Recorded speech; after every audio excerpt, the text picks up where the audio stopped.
Сәлеметсіңдер ме оқушылар? 10-шы сабақтың тақырыбы атам бата береді.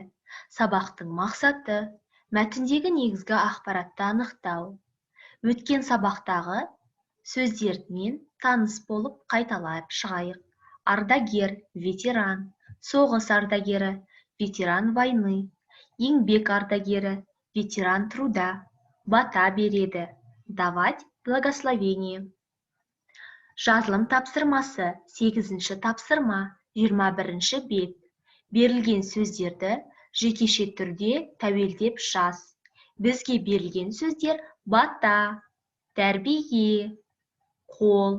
Жекеше түрде үлгі бойынша бірінші жақ менің, екінші жақ сенің, сыпайы түрі сіздің, үшінші жақ оның.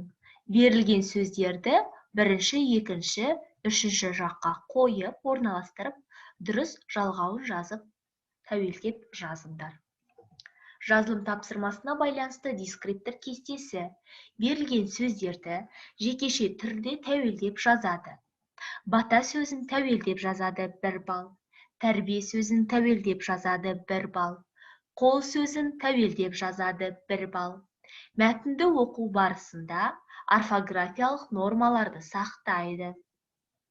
Жазылым тапсырмасы 9-шы тапсырма 21-ші бет. Ғаламтор көздерінен бата туралы қосымша мәлімет жинаңдар.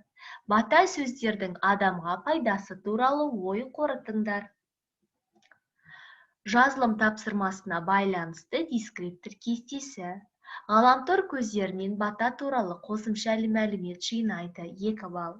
Бата сөздердің адамға пайдасы туралы ой қорытады 2 балл. Сөйлемдердің жазылу барысында орфографиялық нормаларды сақтайды 1 балл.